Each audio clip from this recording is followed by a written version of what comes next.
from West Hollywood. It's the talk show everybody's talking about. Born to Kibitz! With your host, he's the man who would be king, the man with one red shoe, the man who shot Liberty Valance. Please welcome Corky Bernstein!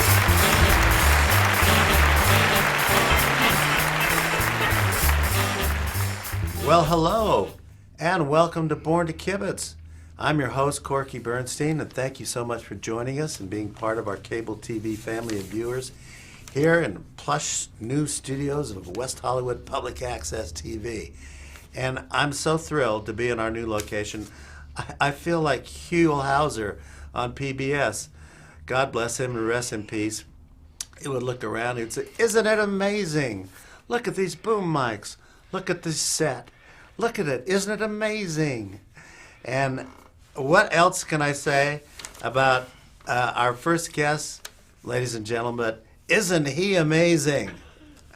He is the one and only Merv Berneke. If you don't recognize that name, let me just cue you in. And way before there was a Larry H. Parker, way before F. Lee Bailey, way before Marvin Mitchelson and his flockload of palimony suits, there was the one and only Merv Berneke, America's most successful attorney. And he's with us today. Merv. You're so kind. Welcome to the show. Thank you so much. I am Corky. thrilled to have you on Born to Kibitz. Thrilled to be here. I don't know what to say except thank you for coming on the show. Oh, please. I've watched the show so many times, and I'm delighted to be here. I am. Now, Merv, you know what? People don't give you the credit for being the paradigm, being the role model for all of these other lawyers that came in and said, "We'll fight for you." No. You know, you fought for everybody. I will fight for you, and I'll win. And you'll win. And tell Hell us about some of these great court cases that you Had 'em- That's what made me famous with the cases, Corky. Right. I just do what every other lawyer does. It was the nature of the cases that brought me to notoriety. Gave me my 15 minutes of fame. Well, what was like a trademark case that Merv said, "That's Merv Berneke"? All right, Evelyn, well, can't use her last name. Okay. Attorney-client privilege. But Evelyn caught a cold in front of JCPenney, and we sued $62,500. Thank you very much.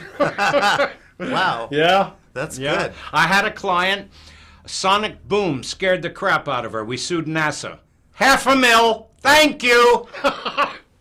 Well, that's a sudden... That was a big case. Wasn't that the sudden death defense? Sudden death syndrome? Yes. Yeah. I had a client suffered a complete breakdown because there was no surprise in a Cracker Jacks box. Oh, no. $420,000. Thank you. Cracker Jacks forgot to put a little gift in. I have a client right here in L.A. Traumatized? suffering from PTSD, post-traumatic stress disorder. Right. Goofy touched her breast at Disneyland. All right? It I happens. don't mean No, it was an accident. It was a brush. Couldn't overcome it. She was traumatized. 1.4 million. Ooh. Thank you. I bet they kept that. Oh, yeah. Haha. Yeah. Wow. So that you became the paradigm, the standard. It for was the like, cases that elevated me to, wow. you know. The I most made success- Shamu the richest whale in America when he sued SeaWorld. Now tell us about Shamu. Domestic violence. We Uh-huh. sued for domestic violence. Wow. They used to smack him around and all that before Uh-huh. the show. Okay. So his trainer called Did he me. go public with it? Yeah. Did Shamu, like, what was that? I don't know. Forget it. Whoever it was, we're going to sue him. The cameraman. Your fly's open. Never mind. Anyway, Hey, it's one of public my courtroom access tricks. TV, huh? that's one of my courtroom tricks. Yeah. When You I look had great, too. thanks. Yeah. Well, I'm rich. Uh-huh. When I address a jury, very often I leave my fly open intentionally to distract them. So while I'm talking, All they can do. a lot of the case information they're just staring. It's just staring at my fly, and it's worked. That's pretty good. Go ahead. Another trick I did once. Sure. I wore a black robe to court, Like a judge. like a judge. All of a sudden, we're on the same level.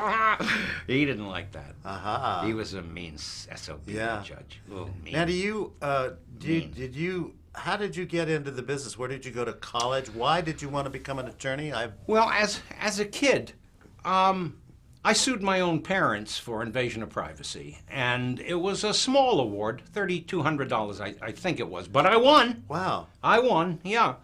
And tell us, what did they do? Break into your bedroom door? Yeah, they would come in, look through my stuff, and that's an invasion of privacy. So I said, I am entitled to a sense of privacy based on my Bill of Rights. Right. Even parental guardians have to respect that. Right.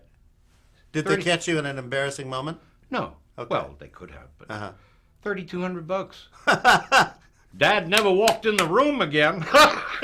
That's cool. Tell us about the big time money, the big time money legal suits. What was your biggest case? Do you recall? If you can talk about it. I think the biggest settlement was probably the client found a peanut in a yogurt container. Okay. $2.3 million. Wow. Yeah, peanuts. They're killing people, peanuts. Wow. I spent all my life, I never heard anyone who was allergic to peanuts. Now there's people dropping dead left and right from peanuts. The hell happened to peanuts?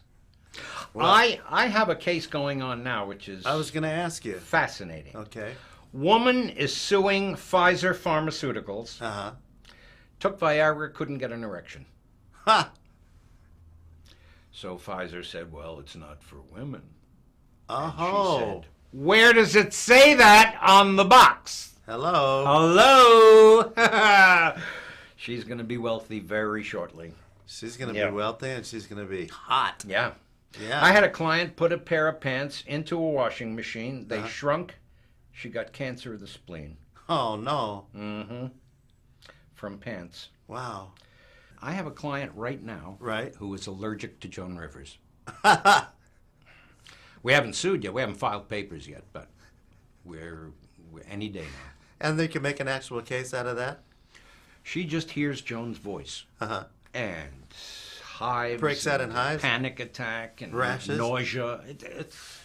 I'm breaking out myself thinking about it. I mentioned Do us a favor, for my viewing audience who don't remember some of Merv's classic commercials, can you just give us a taste? Oh, my commercial. As we close the show? Please. Please, you give know us how a often little I taste. get asked for this? Merv Bernicke, ladies and there gentlemen. There it is. This is the original spot. If you don't remember this spot, here it is, live on West Hollywood Public Access.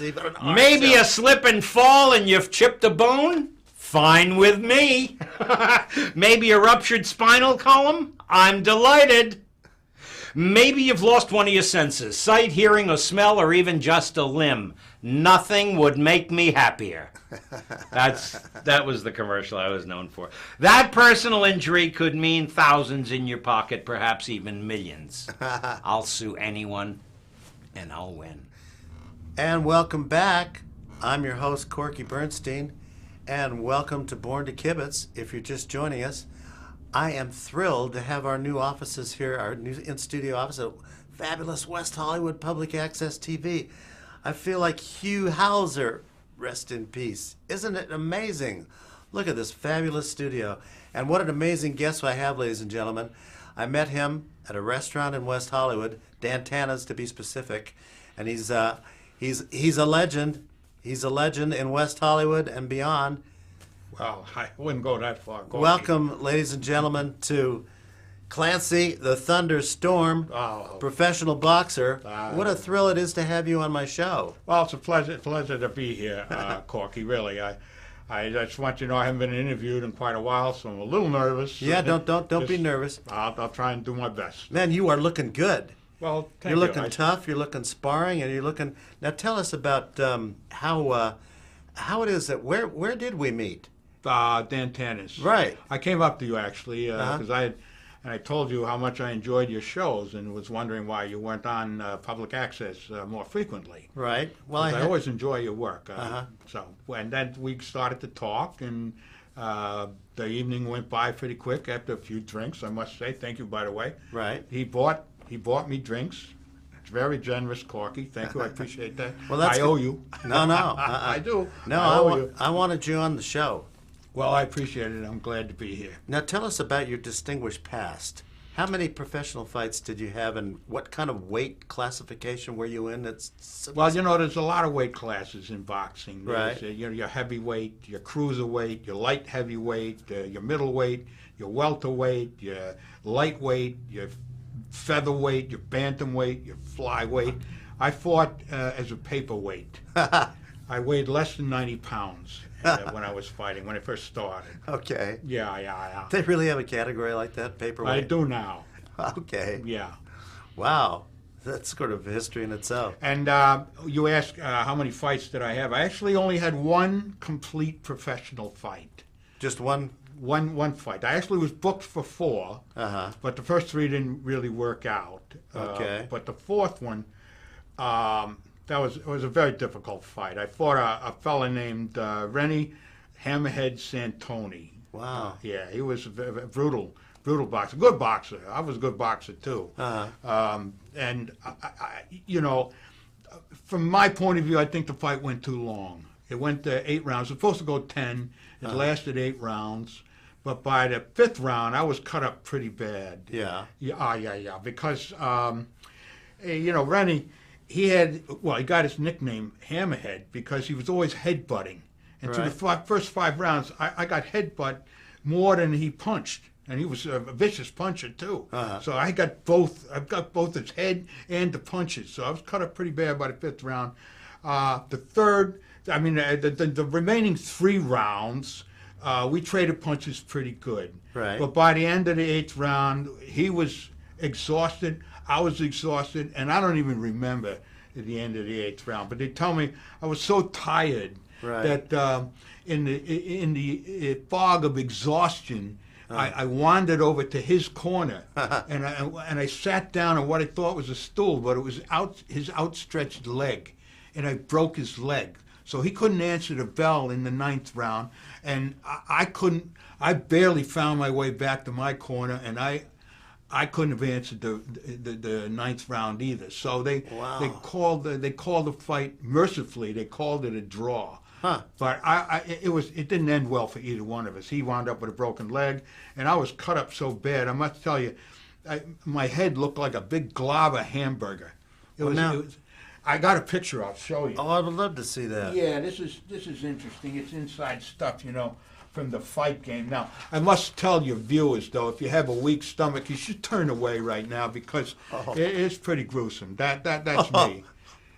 You look like Freddy Krueger. I know, it's disgusting, isn't it? That's you? Yeah, that's me. It took about a year and a half to heal.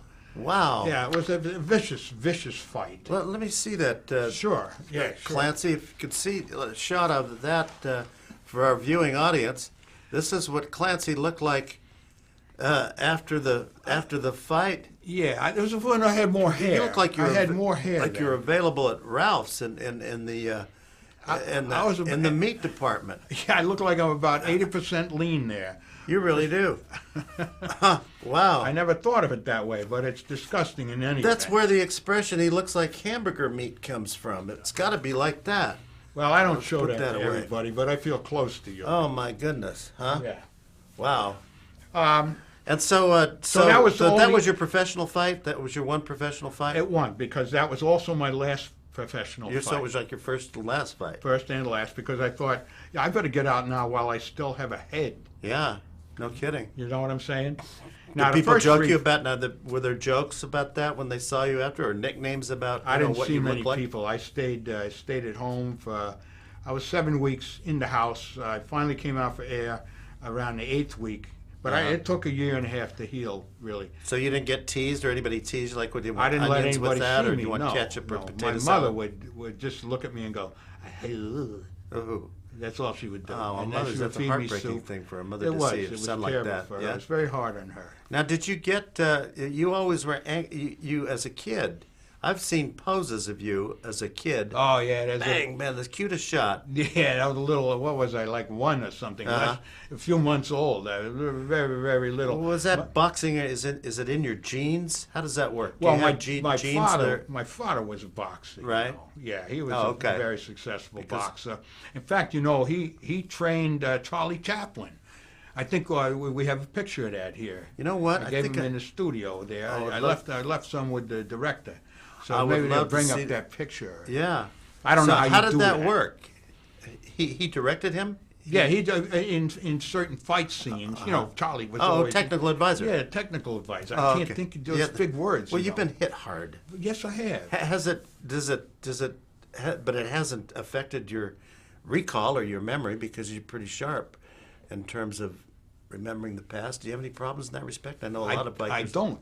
Not to my knowledge. Okay. What was the question? I wanted to tell you that I was actually booked for four fights. Right. Yeah, but the first fight, I was supposed to fight this kid from India. Right. His name was Sanjay the Mongoose Punjab. I remember that. And he came to this country a month early, right? And unfortunately, he loved American food. I think he liked the availability of food more than anything. Not too but much. He gained 30 pounds. Oh. And he couldn't make the weigh-in. So they had to cancel that fight.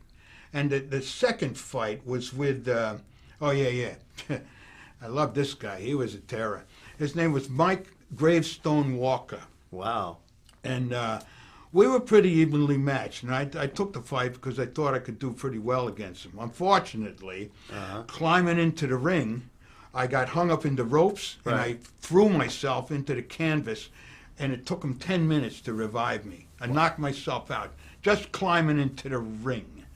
You know, I've seen that shot about you. It sort of became your signature shot after that, where every time you went to a fight, there was that. That's where they got when the guy lifts up the ropes for the fighters now. Right. That's where that was started. Now Right after that, because we didn't want that to happen again. Unfortunately, that was the second fight, so that was canceled. The third fight, I was supposed to fight a guy named Dave.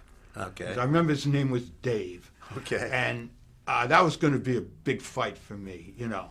Big audience, big arena. It was not the Olympic Arena in Los Angeles. Right. There. Oh, yeah, it was going to be a big fight. And getting to the ring, I accidentally stepped into the spit bucket. Oh. I slipped and broke my ankle, and they had to stop that fight, too. So the first 3 fights, I didn't even get to fight. Wow. Bad luck. Wow, yeah, sort of And then I had the fourth fight, and that was rather treacherous. Yeah. You saw the picture, and I thought, this is not for me. But you know what? You've got charisma. Well, I You've appreciate got that. that kind of Rocky Balboa, Graziana kind of a thing. Did you ever go on to work in a bar or greet people at a door I was in Vegas? I was a sparring partner for a while. Right. Briefly, I understand you had an interesting sparring partner at one point, didn't you? Yes, I have a picture of her. Do we have a picture, I think, of her of Thunder's sparring partner? Very attractive Right. young man. And you went to and ended up marrying her in Las Vegas, I understand. With I the had to. Elvis impersonator Yeah, I and the did. whole thing. Yes, I did. But then I heard you got it annulled 3 hours later. She got it annulled. She got I it begged her not to do it. But, Okay. I mean, you can see why. I needed the workout, Okay. frankly. And after that, I went back to school. I studied auto mechanics, and I got a job with American Motors as a test dummy. That's before they had the mechanical ones. Bang. Bam, yeah. I was involved in probably 35 accidents, setup accidents, to see how the dummy would fare in the accident. And it was kind of a brutal thing. And they developed airbags because of me. Wow. Because I learned early on I would stuff a pillow up into my shirt before I drove into the setup accident. Right. And that would somewhat protect me. One of the engineers said, hey, he thought of airbags. So I'm kind of partly responsible for that. Well, that's good. Yeah, I felt good about that. Wow. Yeah. Huh.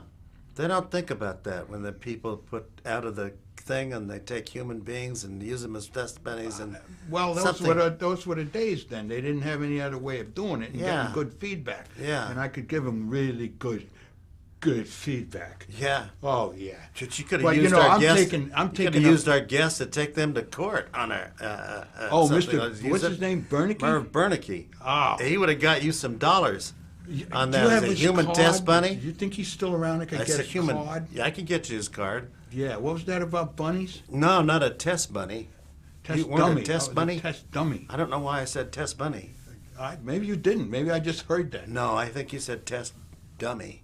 All right. I that's heard you good. say bunny. You know, I know you don't have much time. I don't want to take up too much time from your other Yeah. guests. Is there Maybe something you we wanna- could- Maybe we could get together some other time and talk. I'd think love lots to of- do that. Lots of stories for you, and I really enjoyed talking to you. A whole bunch. You're Clancy? something. You're something, Corky.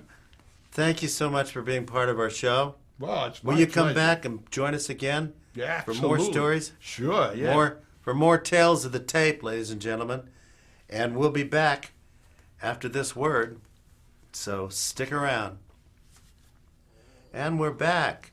Welcome to Born to Kibitz. I'm your host, Corky Bernstein. And West Hollywood is the creative city. We all know that. And I met one of the most creative people in this wonderful 1.2 square mile city of ours at the West Hollywood Book Fair. She had her own tent. She was the solo participant selling her book right away. I thought that was brave, courageous, getting out there, pushing her art, pushing her creativity. And she's here with us today, ladies and gentlemen, the one and only Lucille. Hello, are we on? I'm so thrilled to have you on the show. It's good to be. Are we on the TV? We're on TV now, huh? The real TV. Is it Yeah. on? Is it on? It's on. Yeah. Okay. Is And my you mom look great. gonna see this? Your mom? Is she Sure. gonna see this? We can get a CD for you. We can get a I CD don't for want her to see it. No, we okay. We just don't let her see No, it. It's No, already our whatever you secret. want. I don't.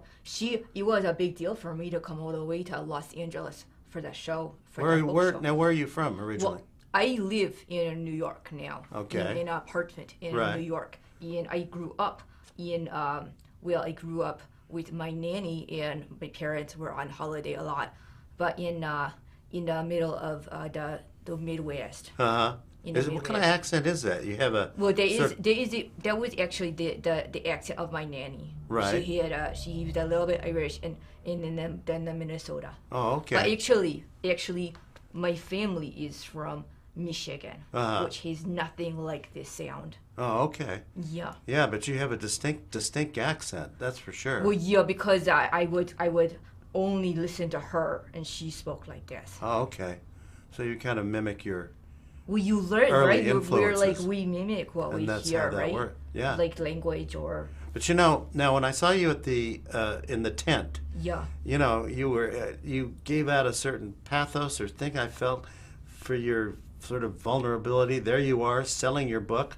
But what moved me most about the book was the title of the book. Why don't you share with our viewing audience just exactly why Wait. this was so unusual to... Sure. Go ahead. The title is I'm gonna read it. Now I can buckle my shoe, and maybe so can you. Kind of a guidepost for all those people who, at age 20, they fell on their heads, and then they had to learn how to walk and talk again.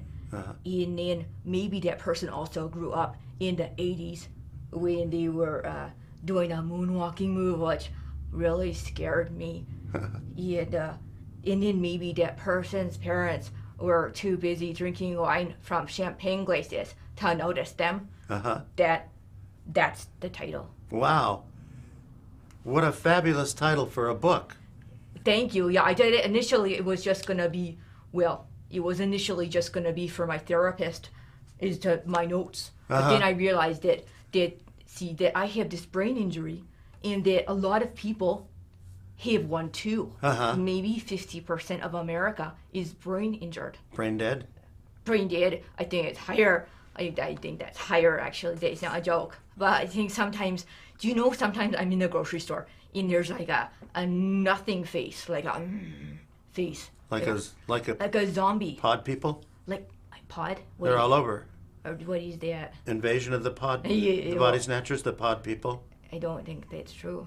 Is that The true? Walking Dead. Oh, that's possible. Is that what you're That's referring to? possible. I don't know. That's I everybody. don't know. That's kind of everybody. I mean, that's everybody. But, Every yeah. once in a while, you're going to see some people that have a spark. Right. And that's how I responded to you when I saw you in the booth. Well, thank you. Well, the thing is that I didn't see. I had printed. I had this, and I had then my mom loved it, so she had me.